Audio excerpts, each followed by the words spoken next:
When it comes to not one, but two of the best boys in any series returning, you know you're in for a great time. And not only was it amazing to see Best Jeanist come in at the end of last week's episode in the way that he did, and not only coming in clutch, saving literally lives of so many big name characters, but the fact that it also slightly derails everything that obviously Dabby's saying. Of course, as Dabby brings up, doesn't reverse his own past, but it does start to make at least some of the public probably second guess that message that was very persuasive, because one of his big things was saying that, like, well, Best Jeanist was dead, and hell, he truly believed it because it looked like a dead body that was real. But then you also have to bring back someone who I was not expecting to see Mirio come back in the way that he did, because when I started seeing him phase through and his goofy face doing everything that we've come to expect from him, I was like, what the hell? Because I was like, did I miss something? Because I don't remember him being able to come back and even do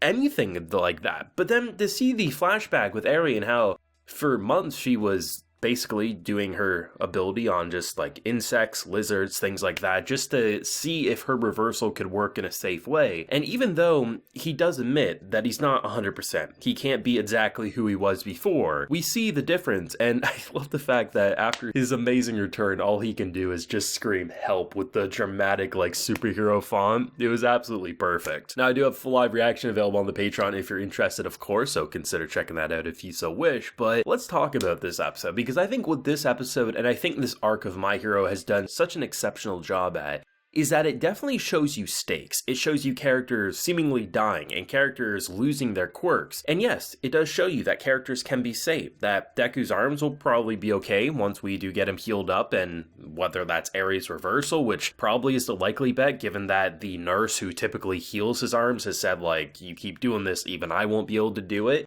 And potentially even Eraserhead losing his quirk could potentially be reversed with Aries' ability. What I think this author has done a really good job with, which maybe some people will disagree with my opinion here, but I honestly think the concept of stakes are actually really solid, even with someone such as Aries being able to reverse a lot of the decisions or the moments that happen in an arc like this. Because we have to remember, Shigaraki was released from that tube early. So what they've been fighting is a handicapped version of the ultimate end boss villain.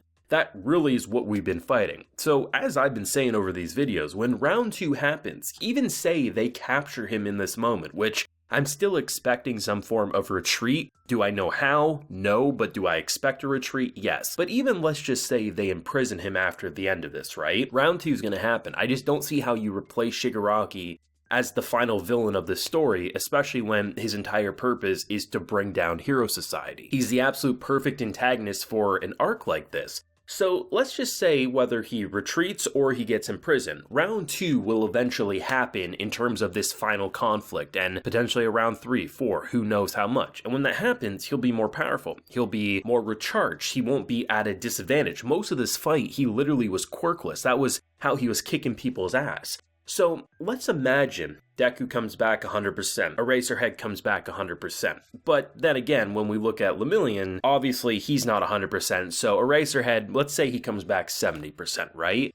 Even with the reversal of these things, the amount of what just was happening, the cost of this victory seemingly, is not something that's easily repaired and will make it so when they have to fight again or the next thing pops up, they'll immediately be ready. No, this is a morale both boost and crumble all mixed into one. Because the thing is the entirety of Hero Society is not going to completely distrust Hero Society after this, but there is going to be a lot more. You have someone like Endeavor who is starting to rise into that #1 hero spot, and for a lot of people now, who knows what that's going to look like. But he did have that moment at the end. I mean, the fact that Deku of all characters was like basically throwing it back at Dabby, being like, listen, like we're looking at it who he is now, and he has risen to be that #1 hero, the amount of changes he's went through, and the fact that that gave him enough boost and enough confidence to launch one last attack, which has to be one of the biggest bait and switches of the week, which says a lot, especially if you've watched Akiba Maid War. But the fact of the matter was that they were framing it like this big boy Maki was about to eat him, and I was like, are you actually going to kill off Endeavor here?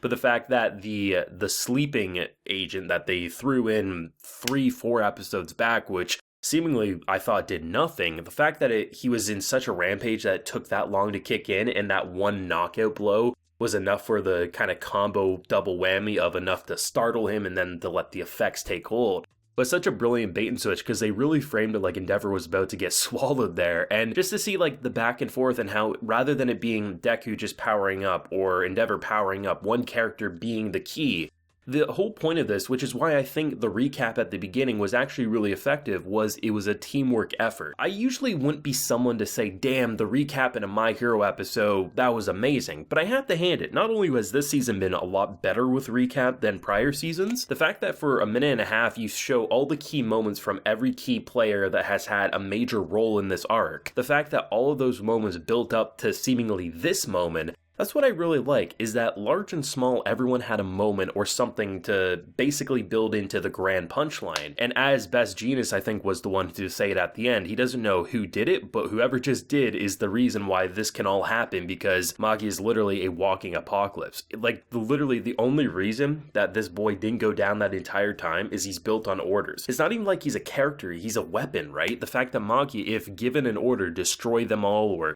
keep fighting, keep killing, even with a sleeping agent inside him, he will keep rampaging and rampaging. And if it wasn't for Endeavor's big shock sucker punch, I mean, obviously he would have still been in that trance, but that brief moment of not being in the trance and that thing finally kicking in was such a beautiful direction to go. And honestly, man, like, it's hard to imagine where a show like this goes, because initially into this arc, it felt like we were immediately going to see the end of Hero Society and maybe the rebound, the regroup, because honestly, for a while, it looked like the heroes were going to be the ones who had to retreat. But it does look like they'll, at the very least, be able to consider this a victory, where if anyone's going to have to retreat, it would probably be Shigaraki's side. Toga's still definitely up in the air. Maybe she'll be the one to turn the tides for them, but let's just imagine they do end up having to retreat. Hero Society's not crumbled, but there is definitely a morale stab to the gut moment here, and the amount of people who will start to distrust Hero Society and the amount of people who will start having second guesses, those second guesses that they were kind of bearing and saying, damn,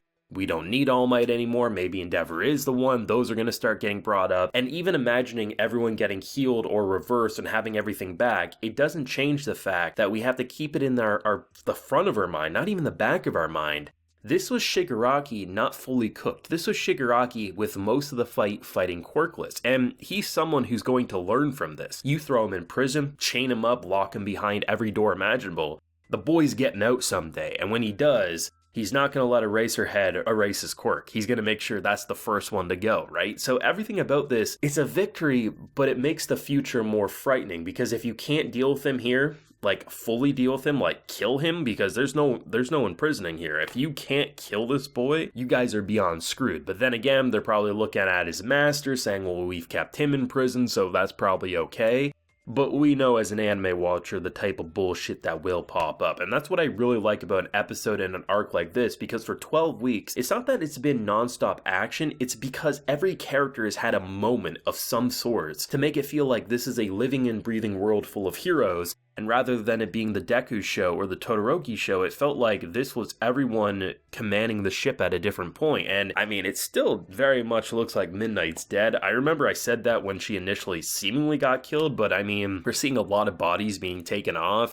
We have, Mount Lady, she's looking beaten but okay. Like, all these characters are being hauled off, and then her body's just laying face first, the mask off. If that's not a death shot, I don't know what is, so if she ends up surviving, I will be shocked, but I mean, this is a heavy arc. This is an action-packed arc, but it's hands down my favorite arc of the show to date. But either way, I'll leave another episode of My Hero with excitement and worry all mixed up into one. But your thoughts and feelings yourself down below. Leave a like if you enjoyed, subscribe if you're new around here. Like I mentioned, full live reaction is available on the Patreon, and while you're there, you can also get video shoutouts like a few we're about to get here. So we got JQKL, Scott Raymond, and Gareth Green. So I appreciate the support, everyone. Please take care and have a good one.